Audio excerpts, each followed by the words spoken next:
Today I'm going to show you how to make biryani.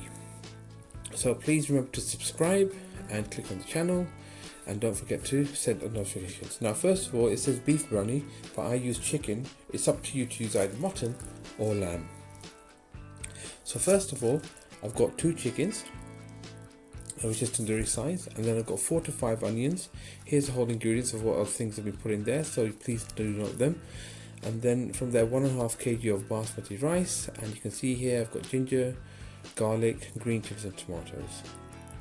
First, what we're going to do is then in a pan with water half filled, you put in all the garam masalas. Now let the water boil, and add approximately 5 tablespoons of cooking salt into the pan. This is for the rice, so that as it's all boiling, because of water, the rice, it will absorb the salt. That's why you add so much water in there. Now we're going to leave it to boil, and we'll put it to one side. Now this is for cooking the chicken. Pour oil into the other pan. I don't put too much oil in because I put it in afterwards. Here we are. First of all, adding the onions and cook them till they're golden brown. After a short while, as you can see here, they're done. This is how much I wanted to have them done. Now I'm going to add some garlic paste. Now the garlic paste that I make is using a mini chopper, and now I add in the chicken, and now I stir it. Make sure that it's nicely mixed in. As you can see that the onions, I didn't make it too golden brown, so I just kept it at a certain light colour.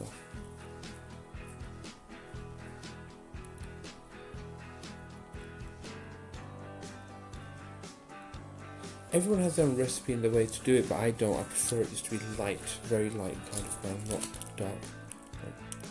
And I haven't put also a lot of onions into here. So I put 5 onions, and that's more than enough.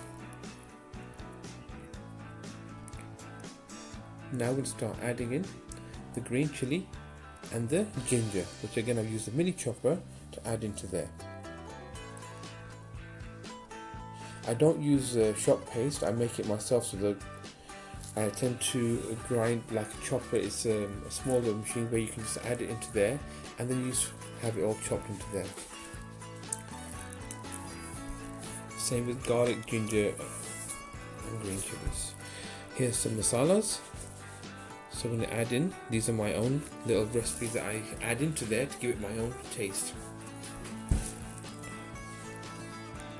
And with the SHAAN packet, this is called Karachi beef biryani.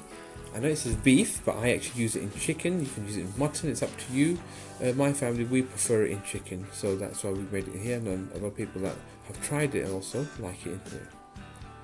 And here we are, add 1 packet of SHAAN masala. This is, don't forget, 2 tandoori chickens. I don't put a lot in there, masalas, I just put 1 packet in, and the rest is my own. Now I'm going to give it a nice little mixture and let them cook for a little while so that the masalas can get into the chicken. As you can see, it's not cooked yet. It's going to take another 5 to 6 minutes, maybe longer, depending on. As you can see now, the oil's coming out, and you can see the colour is changing as well. The reason why I've put in less oil is I'm going to add that after. And the rice now, I've put in water for about 10-15 minutes.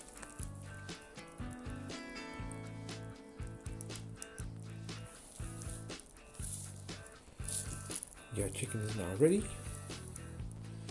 Now, as you can see here, it's boiling really nicely.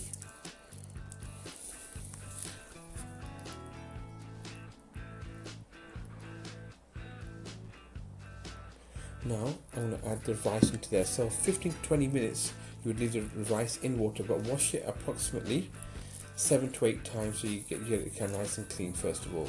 And depending on the rice, you'll know once you've cooked it once or twice what it's like.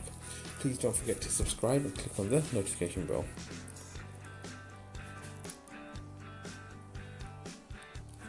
So now we'll leave it until the boil comes up now, so that the flavour can now set into the rice. And I'm going to cook it up to about 70%, and that's where I'd like to have you.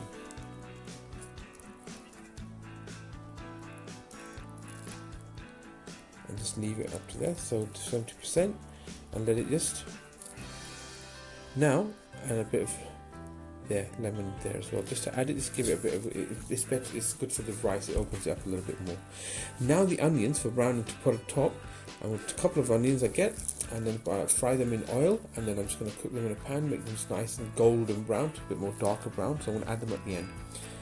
Now you can see here, after a few minutes, a bit of while, that you just check the rice in your hand, break it and see if it's actually broken in your hand. If it has, that means it's 70% ready. Not fully 100% cooked, but 70% ready. And now I'm going to remove the water. I've done that. And now this is a tawa. I've put the pan which I've emptied out the rice, and now we start adding back the chicken into here. You can see here. There we are. I've added a bit of oil at the bottom. And I've put the chicken pieces which have got more bone on it at the bottom. The reason why I do that is that in case that it does get stuck a bit at the bottom, it's not the nice juicy bits of like thigh or leg that will get stuck to the bottom of the base.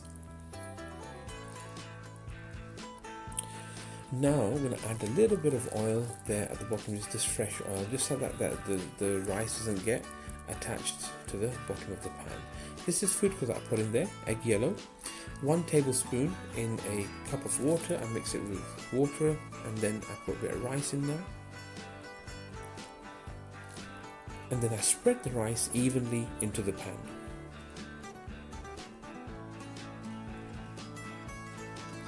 Then after that I add a bit of the salan again, the curry itself, then I add it back on top of the rice, trying it nice and equally, spreading it nicely around the pan. Again, I put another layer of rice on top of it. There we go. And then spread that evenly across.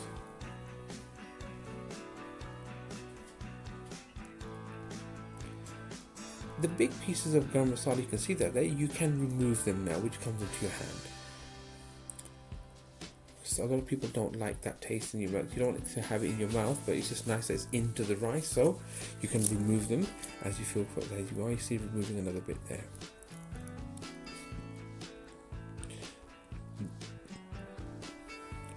And now the colour, you can see here, I'm going to add a little bit in little pockets, and that will then colour the rice in a few places. That will just give the biryani a nice look when it comes out. It'll just give it.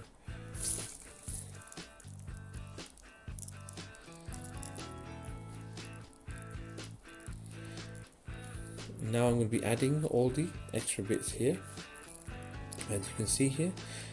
So the ginger, you can see the ginger I've grated, and the tomatoes and the green chilli I've added onto there, so that will just give it a nice bit of garnishing. And plus on top of that, the ginger, sometimes kids don't like to eat ginger, you can add into there and they'll eat it easier because it's not big pieces and it's actually into the rice and mixed nicely. And now I'm going to add the fried onions that I made just to put it on top as garnishing. Again, it's very nice, it's tasty, you'll enjoy it when it comes out, so it's not overcooked as well. I'm going to add some oil on the side, as you can see here. By adding the oil, it will just keep the rice on the side. It looks a bit low in here, so I've just put a little bit of oil on top here just to keep it soft.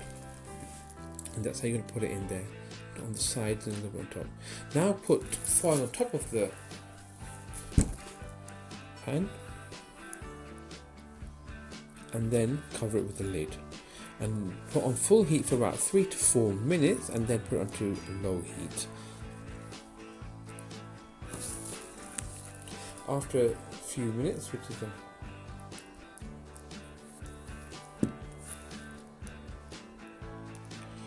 and then I'm just going to have a little look, and now I'm going to mix it. So just giving it a little mix now, it just gives it all all the tomatoes be on top, the green chilies, just to go into the food, and then just have that little bit of cooked taste. So it's just not fully cooked, but it's just nicely just cooked enough that you'll feel it into your mouth. As you can see here, your biryani is now ready, and you can, there we are, nice and ready, and there you can see that there, it's ready. Look at that, absolutely beautiful. And it says please do follow my other recipes. You can see on the videos that we've got lots more. And here you are, here's your biryani ready to eat. Thank you for watching. Please do like, share and subscribe to the channel.